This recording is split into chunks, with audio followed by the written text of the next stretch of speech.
Hello internet, and today's video is going to be another book opinion. Those videos in which I tell you my opinion on a book. And today's book is going to be, let me see if I can remember this title, The Curious Incident of a Dog in Daytime, I believe, by Mark Haddon. I'm going to put the cover up, of course, but it's a very, very long title.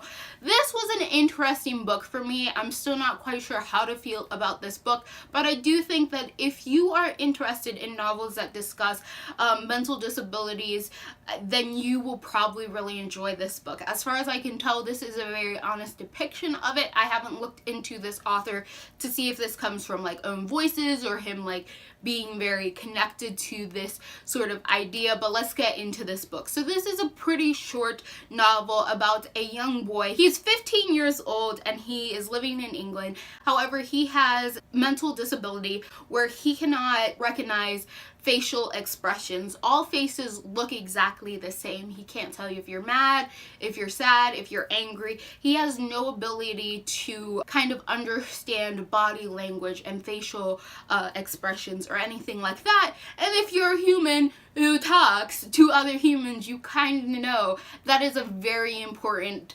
aspect of conversation is facial expressions and body language. So you're really at a disadvantage if you're unable to do those things. I'm not quite sure what type of autism or disability that this kid has. It is never directly mentioned, of course, but he kind of explains some of the things that he doesn't really understand about life. So this book starts off with this kid and he is telling his own story. He wants to tell like a murder mystery. He finds out that his neighbor's dog has been killed with a garden fork, and so he wants to write down in his journal about why this neighbor's dog is dead and who possibly committed the crime. So this isn't really a murder mystery, it's mostly a contemporary of just this kid talking about his life as he tries to figure this out and deals with different issues in his life. It was a very interesting book because it really pointed out a lot of things about like disabilities that we don't really think about, because you can see that this kid is very smart, right? So he's on the spectrum, but he's higher up, and although he can't recognize facial expressions, there are ways to still communicate with him these ideas of anger and why he can't do certain things, and that you just have to find the right language. So it was really frustrating at times because you were in his head and there were people around him who didn't understand that you had to explain or talk in a certain way and adjust the way that you spoke or the language that you were using so that he could fully understand you. So it frustrated me a little bit because I was just like, guys, like, he kind of needs a whole different language for you to talk to him. Like, you wouldn't go up to someone who only speaks German and start speaking Spanish. Like, you guys are not gonna get the same message across. It's not gonna work. So it was really frustrating to kind of see people not be able to recognize or understand that this kid wasn't understanding what they were talking about, or he was getting like fearful, or he was having a different emotional reaction than maybe the common person would because he doesn't speak the same type of language. But it's a very interesting thing to read as a person who doesn't have that same disability. So like when you're reading from his perspective, he can't see this whole picture. Like there are times where like an officer talks to him and you can see where the officer is coming from, and like the officer's not a bad dude or anything, and then you can see where this boy's coming from because you're in his head.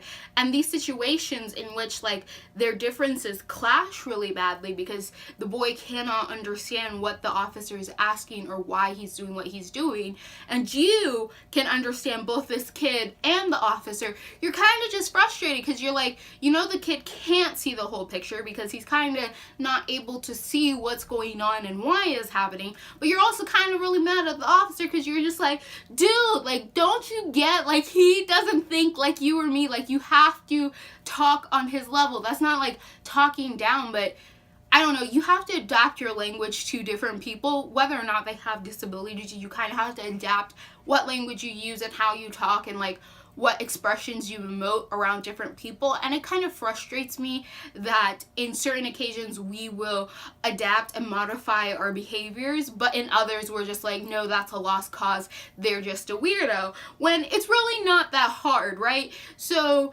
like, we have so many people with like physical disabilities, and sometimes it's harder for them to get jobs and stuff in different lines of work. And I no way I'm saying like everybody gets a job in everything, because like of course people are going to have different talents or different skills in certain things.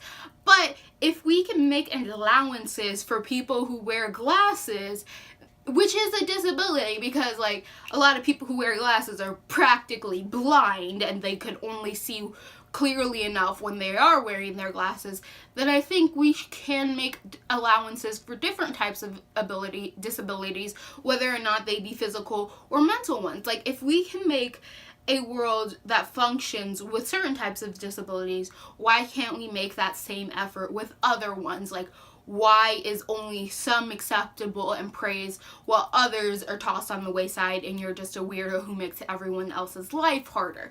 So this was not really an uplifting book.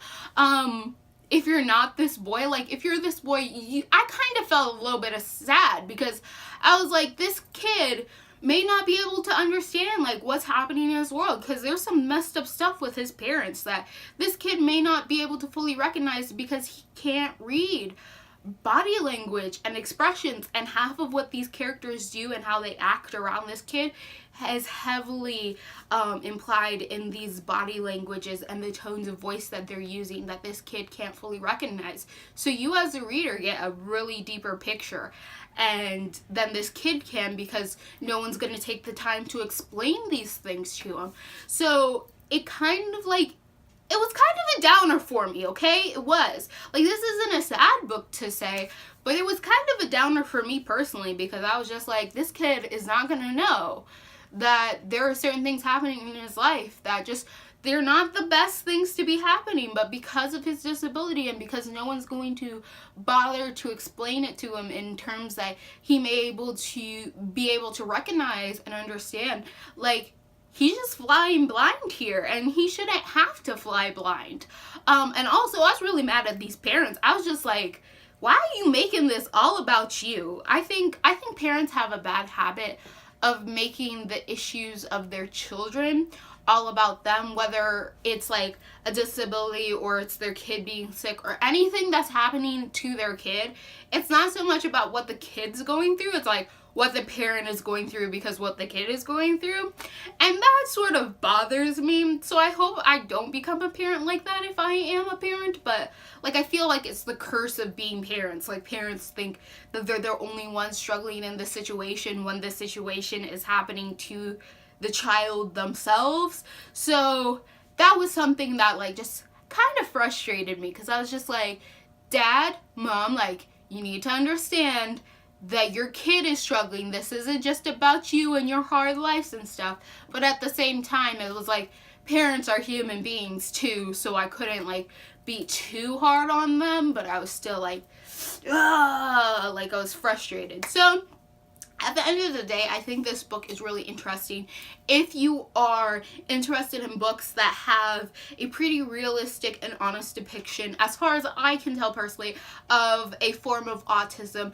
Then I would read this book, because it is told from the perspective of an autistic kid and just him retelling his life, and you as the reader kind of pick up on a little bit more than he does, that he unintentionally, like, he writes in that he doesn't realize, but you do. So if that is something that you're interested in, I would recommend this book. I think it's very well written. I think, again, it has an honest depiction as far as I can tell. So that's all I'm going to say on that. If you like what you're seeing here and you want to continue to see more, click all those bunnies down below, and goodbye, Internet.